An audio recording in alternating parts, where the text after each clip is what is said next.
Welcome back.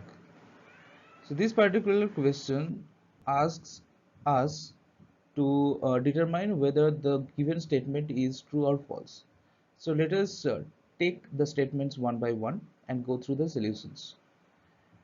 So the first statement says the net acceleration of a particle in a circular motion is always along the radius of the circle towards the center.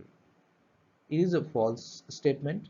Since the net acceleration is not directed only along the radius of the circle, it also has a tangential component.